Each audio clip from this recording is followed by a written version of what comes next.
اندلس شمالی افریقہ کے بالکل سامنے یورپ کے جنوب مغربی کنارے پر ایک حسین و جمیل جزیرہ نما ہے۔ آج کل اس میں پرتگال اور اسپین دو ممالک واقع ہیں۔ کسی زمانے میں یہ ملک مغربی دنیا کے عظیم ترین ممالک میں شمار ہوتا تھا۔ مسلمانوں کی فتح سے پہلے یہاں کی حکومت سلطنت روم کی ہمسر تھی۔ مسلمانوں کے دور میں یہ پورے یورپ کے لیے روشنی کا مینار تھا۔ فتح سندھ کی طرح اس حسین و جمیل خطہ زمین کو بھی ولید بن عبد الملک کے زمانے میں فتح کیا گیا۔ اس فتح کا صحرا طارق بن زیاد اور موسیٰ بن نصیر کے سر ہے۔ کاؤنٹ جولین دارالحکومت سے واپس لوٹا تو خود موسیٰ بن نصیر کے پاس گیا۔ موسیٰ بن نصیر نے اس کی عزت و تکریم کی۔ جولین نے اسپین کے زرخیزی حالات بتائے اور اس پر حملہ کرنے کی ترغیب دلائی۔ موسیٰ بن نصیر نے سوچ بچار کے لیے کچھ وقت طلب کیا اور اسی دوران خلیفہ ولید بن عبد الملک سے اجازت طلب کی۔ اس کے بعد کاؤنٹ جولین کے ساتھ معاہدہ کیا گیا۔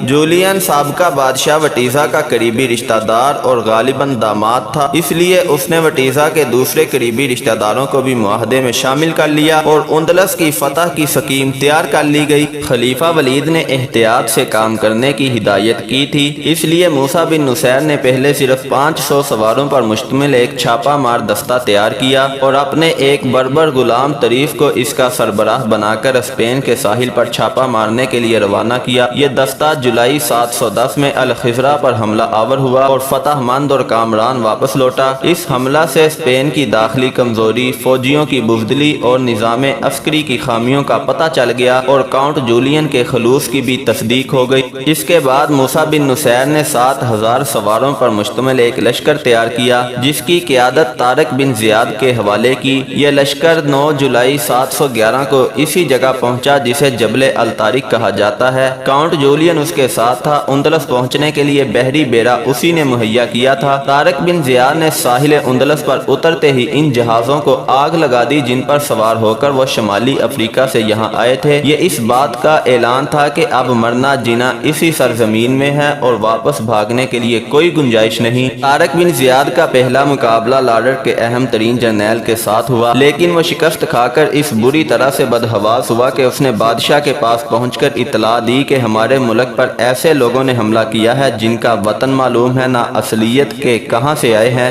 زمین سے نکلے ہیں یا آسمان سے اترے ہیں۔ لاڈر نے اس اطلاع پر شمالی اسپین کی جنگوں کو ملتوی کر دیا۔ فوراً دارالحکومت پہنچا اور ہر طرف ہرکارے دورائے گئے۔ جاگیرداروں اور امراء کو فوجیں لے کر پہنچنے کا حکم دیا گیا۔ پادریوں نے مذہبی جنگ کا آغاز کیا اور 1,00,000 لشکر اکٹھا ہو گیا۔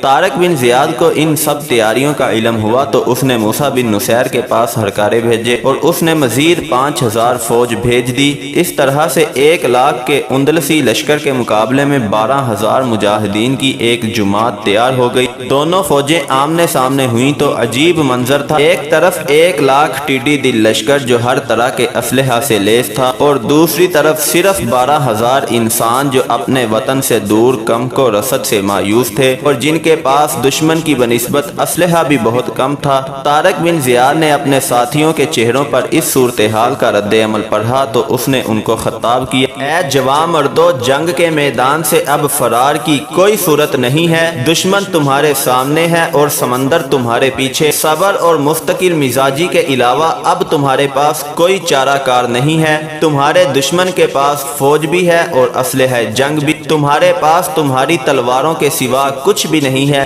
اگر تم اپنی عزت و ناموس بچاؤ، جو دشمن تمہارا مقابلہ کرنے کے لیے برہا آ رہا ہے اس کے دانت کھٹے کر دو، اس کی قوت کو ختم کر دو۔ میں نے تم کو ایسے امر کے لیے نہیں پکارا جس سے میں گریز کروں، میں نے تم کو ایسی زمین پر لڑنے کے لیے آمادہ نہیں کیا جہاں میں خود لڑائی نہ کروں۔ اگر تم نے ذرا بھی ہمت سے کام لیا تو اس ملک کی دولت و حشمت تمہارے جوتوں کی خاک ہو۔ تم نے اگر یہاں کے شہ سواروں سے نبڑ لیا تو خدا کا دین، رسول اللہ کا حکم یہاں جاری و ساری ہو جائے گا۔ یہ جان لو کہ جدھر میں تم لوگوں کو بلا رہا ہوں ادھر جانے والا پہلا شخص میں ہوں۔ جب فوجیں ٹکرائیں گی تو پہلی تلوار میری ہوگی جو اٹھے گی۔ اگر میں مارا جاؤں تو تم لوگ عاقل و دانا ہو کر کسی دوسرے کا انتخاب کر لینا، مگر خدا کی راہ میں جان دینے سے منہ مت موڑنا اور اس وقت تک دم نہ لینا کہ جب تک یہ جزیرہ فتح نہ ہو جائے۔ کئی روز مسلسل راڈر کا لشکر داد عیش دیتا دیتا رہا اور مومنین سر بسجود فتح و نصرت کی دعائیں مانگتے رہے۔ بالآخر طبل جنگ بجے اور فوجیں آمنے سامنے ہوئیں۔ ایک ہفتہ تک صبح سے شام تک جنگ ہوئی اور شام کو دونوں لشکر ایک دوسرے سے الگ ہو جاتے۔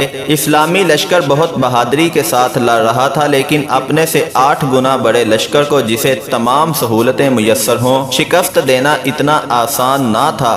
8ویں روز طارق بن زیاد نے بھرپور حملہ کیا۔ سابق بادشاہ وٹیزہ کے رشتہ دار بھی راڈر کا ساتھ چھوڑ چکے تھے۔ بادشاہ کی فوج کا دایاں اور بایاں بازو انہی کی کمان میں تھا۔ قلب کی وہ خود کمان کر رہا تھا۔ طارق بن زیاد نے پورا زور قلب ہی پر لگا دیا۔ ارب و بربر اس بہادری کے ساتھ لڑے کہ مسیحی لشکر بھاگ کھڑا ہوا۔ خود بادشاہ بھی میدان سے بھاگ نکلا اور کہا جاتا ہے کہ دریا عبور کرنے کی کوشش کرتا ہوا لہروں کی نظر ہو گیا۔ اندلس کی مرکزی حکومت کی شکست کے بعد طارق بن زیاد نے اپنی فوج چھوٹے چھوٹے دستوں میں تقسیم کر کے مختلف شہروں کی طرف روانہ کی اور کاؤنٹ جولین کی رہنمائی کے مطابق ملک کے طول و عرض میں اسلامی فوج کے دستے فتوحات حاصل کرنے لگے۔ مسلمانوں نے پہلا حملہ اسیجا پر کیا، جہاں گارڈ ایسٹ کی شکست خوردہ فوج جمع ہو رہی تھی۔ اللہ تعالیٰ نے یہاں بھی مسلمانوں کو فتح عطا فرمائی اور قرطبہ کی فتح کا صحرا مغیث رومی کے سر بندھا۔